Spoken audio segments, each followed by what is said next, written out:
Good win for us against another veteran team in our league. We keep finding a way to get it done. It's not always pretty, but the boys find a way to get spurts in there a lot during the game to push away and get a lead. And today was good for us because we finally put a team away, even though they kind of hung around a little bit. We're up 18-20, so it wasn't as desperate as it has been in the past, especially last game against UConn, trying to win the game with 3 minutes to go. So definitely proud of the effort for the boys. Hey, Coach, what are you most proud of for this game?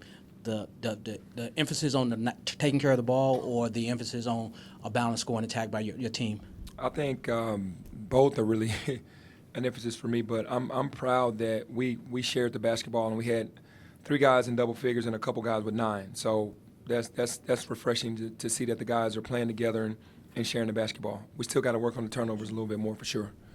Penny, there was a moment right here. There was He's a moment. lights, bro. There was a moment in the first half, coming out of a timeout where Lester knocked down the 3, and you put your hands together and looked up and said, "Thank you." Can you walk us through that? Well, we ran that play earlier in the game, and Precious didn't pass it to him, and he was wide open. It was a set play to get that shot, and he didn't pass it to him, and then Precious went back out there and passed the ball to him, and he made it. And we were just saying, to get the ball below the free throw line, our corners are open and our shooters are open, and we finally made the play. So I was just thanking God for the execution.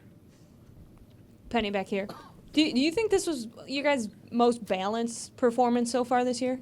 Yeah, I would say, especially in conference. Conference has been hard on us, man. We've been in a battle every single game, and it was definitely our most balanced game tonight with all those guys scoring. In your last game versus UConn, you said that the players had bad communication between each other. Mm-hmm. Going into this game, you had 19 turnovers. What do you think in the practice or in this game or before the game that they improved on that? Leading up to this game, the communication was awesome, and then we came into today's game and didn't communicate as much. Had a lot of situations where guys were supposed to switch and didn't switch. What we call ghost screens, where a guy fakes a screen. We're still supposed to switch that. It's still some small things, but it's things that we can continue to work on. And with the turnovers, we're working on them in practice. The guys know they're unforced turnovers. Nobody's really pressing us, and that's the most disheartening thing. Alo at the end trying to run a pick and roll or going into traffic and gets the ball stolen. Boogie tries to throw a ball long that wasn't there, and Precious dribbled the ball with his left hand in traffic, and then they stole it right back. Those 3 turnovers alone are just what happens to us all the time. In the beginning of the game, Damian Ball, we tell him to get outside of the defense before he makes a pass. Just youth makes the pass inside of the defense. They tip in to get a steal. So just got to keep learning from it. Coach, Aaron McKee, first year at coaching for his alma mater and your second. Have you all had conversations about doing that and exactly how much it means to each of you personally to be successful at that? Yeah, for sure. Obviously Aaron has been coaching way longer than I have on the NBA level and on the college level because he was an assistant with the Sixers and then obviously an assistant with the Coach Dunphy at Temple. And once he knew that he was going to get the head job and take over, I congratulated him because I know how big that is. And then when I got the job, he congratulated me. And last summer when he first was, his first summer out recruiting as a head coach, everywhere we went, we were like next to each other and just talking about how nice it is to go from, make this thing going full circle from us being players at our alma maters and then now being the coaches. Penny, over here.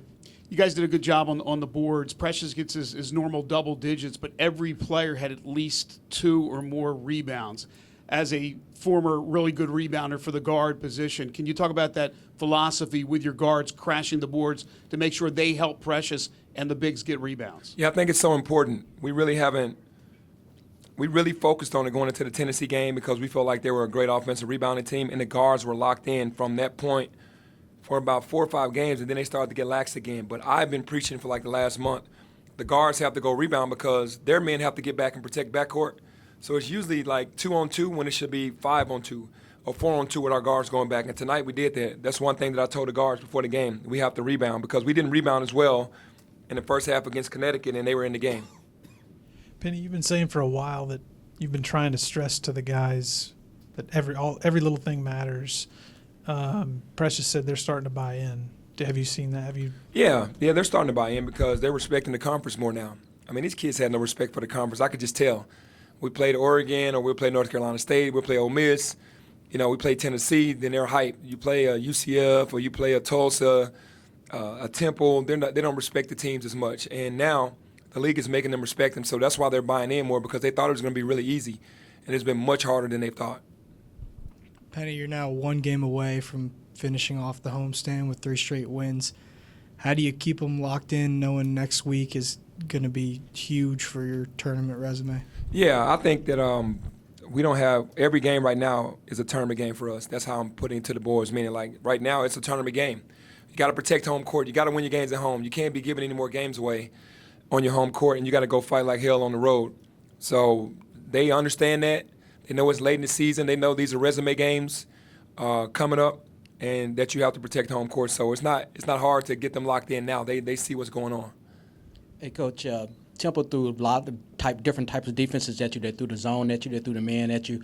Were you happy the way your guys took the good shots against those defenses? Yeah, I was. I was happy. We knew that they were going to do that. They got into like a 2-2-1 press and then a 1-2-2 press, a 1-2-1-1 press. They got into a 2-3 zone, and the guys really handled it well. They panicked a little bit against their full court pressure, but other than that, I'm really happy with these young guys because, like I said, they're learning on the fly. This pressure is different on this level than it ever has been for them in high school. Coach, back here. Malcolm, Lance, and Precious combined for 31 points and 20 rebounds tonight. How important is it to get this type of production going throughout the rest of the season? Well, the one thing that we do know that you can bring your energy and your hustle every night, and those things that you're talking about is pretty much just energy and hustle. And Lance, Precious, and Malcolm are all very talented in their own ways, and if they combine together to go out there with numbers that they need to achieve as a group and do all they can individually, then I think that they can accomplish that every night, especially the rebounds, the blocks, and how they protect the paint. Coach, other than actually getting the victory, what part of your game plan worked, and what did they stray away from this game? Well, I think the one thing that worked was we shared the basketball. We got more guys involved, and with DJ going out, we needed other guys to step up. So we were talking about sharing the ball more, 0.5 mentality, and getting guys. And the stat sheet shows that the things that – I'm sorry, the second part of that question? You forgot.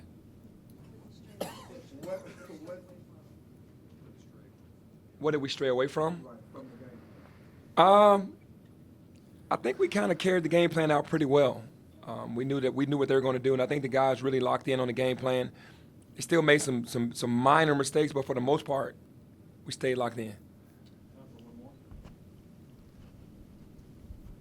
Has this team's ability to really respond to the adversity surprised you at all this year? I can say yes, but that's preparation, and I can give our staff some credit for that. That's preparation and having the next guy believe in themselves just like the guy that's playing in front of him.